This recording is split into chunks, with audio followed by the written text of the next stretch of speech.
காலை நேர பிரதான செய்திகளின் ஊடாக நர்மதா சிறில் முதலில் தலைப்பு செய்திகள். சீனி ஏற்றுமதியை நிறுத்திய இந்தியா, இலங்கைக்கு ஏற்பட்டுள்ள சிக்கல். QR முறைமை எரிபொருள் விநியோகம், அரசின் அறிவிப்பு. கோர்முஸ் ஜலசந்தியில் ஈரானின் கன்னிவெடி அச்சுறுத்தலை தடுக்க அமெரிக்கா தீவிரம். இனி விரிவான செய்திகள்.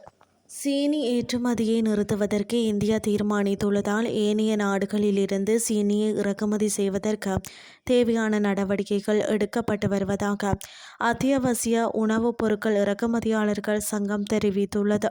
இந்த நிலையில் பிரேசில், தாய்லாந்து மற்றும் ஐரோப்பிய நாடுகளிலிருந்து சீனியை இறக்குமதி செய்வது குறித்து தற்போது கவனம் செலுத்தப்பட்டுள்ளதாக அரசாங்கத்தின் ஊடக பேச்சாளர் ஒருவர் குறிப்பிட்டுள்ளார். கடந்த 15ஆம் தேதி முதல் நடைமுறைக்கு வரும் வகையில் சீனி ஏற்றுமதியை தற்காலிகமாக நிறுத்துவதற்கு இந்தியா நடவடிக்கை எடுத்துள்ளது.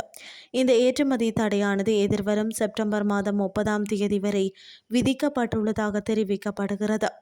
இலங்கைக்கு அதிகளவில் சீனி இந்தியாவில் இருந்து இறக்குமதி செய்யப்பட்ட நிலையில் இந்த தடையின் காரணமாக மாற்று நாடுகளில் இருந்து சீனியை இறக்குமதி செய்ய வேண்டிய நிலை இலங்கைக்கு ஏற்பட்டுள்ளதாக அத்தியாவசிய உணவுப் பொருட்கள் இறக்குமதியாளர்கள் சங்கம் சுட்டிக்காட்டியுள்ளது. எனினும் தற்போது நாட்டிற்குள் போதுமான அளவு சீனி கையிருப்பு உள்ளதுடன் புதிய இருப்புகளை விரைவாக இறக்குமதி செய்ய திட்டமிடப்பட்டுள்ளதால் சந்தையில் சீனிக்கு தட்டுப்பாடு எதுவும் ஏற்படாது என அச்சங்கம் குறிப்பிட்டுள்ளது. ரூபாய்க்கு நிகரான டாலரின் மதிப்பு உயர்வடைந்ததன் காரணமாக தற்போது சந்தையில் சீனி விலையில் சற்று அதிகரிப்பு ஏற்பட்டுள்ளதாகவும் இந்தியா சீனி ஏற்றுமதியை நிறுத்தியதால் ஏற்பட்ட ஒன்றல்ல எனவும் அந்த சங்கம் மேலும் தெரிவித்துள்ளமை குறிப்பிடத்தக்கது. நாட்டில் தற்போது நடைமுறையில் உள்ள QR குறியீடு அடிப்படையிலான எரிபொருள் விநியோக முறை தொடர்ந்து நடைமுறைப்படுத்தப்படும் என அரசாங்கம் அறிவித்துள்ளது.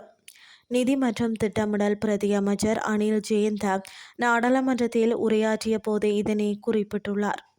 எரிபொருள் நுகர்வை இயன்றவரை குறைக்கும் நோக்கிலேயே இந்த முடிவு எடுக்கப்பட்டுள்ளதாக அனில் ஜெயந்த தெரிவித்துள்ளார். அத்துடன் ஒவ்வொரு வகை வாகனத்திற்குமான எரிபொருள் ஒதுக்கீடு குறித்தும் உரையில் அறிவித்துள்ளார்.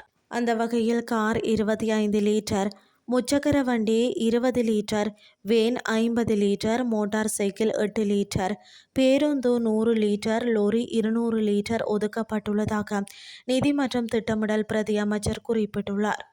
இனி வெளிநாட்டு செய்திகள். அமெரிக்க வெளியுறவுத்துறை அமைச்சர் மார்க்கோ ரூபியோ மற்றும் ஐநா பொதுச் செயலாளர் அந்தோனியோ குட்டெரஸ் ஆகியோருக்கு இடையில் சந்திப்பொன்று இடம்பெற்றுள்ளது. கோர்முஸ் ஜலசந்தி தற்போதைய நிலவரம் குறித்து இந்த சந்திப்பின் போது கலந்துரையாடப்பட்டுள்ளது. குறித்த விடயத்தை அமெரிக்க வெளியுறவுத்துறை தெரிவித்துள்ளதாக சர்வதேச ஊடகங்கள் செய்தி வெளியிட்டுள்ளன. கோர்முஸ் ஜலசந்தியில் ஈரான் கன்னிவெடிகளை வைப்பதையும் கப்பல்களுக்கு வரி விதிப்பதையும் தடுப்பதற்காக அமெரிக்கா மேற்கொண்டு வரும் முயற்சிகள் மற்றும் இது தொடர்பான ஐநா பாதுகாப்பு சபையின் தீர்மானம் குறித்து இருவரும் விவாதித்துள்ளனர். இது குறித்து அமெரிக்க வெளியுறவுத்துறை செய்தி தொடர்பாளர் டாமி பிகாட் அறிக்கை ஒன்றை வெளியிட்டுள்ளார்.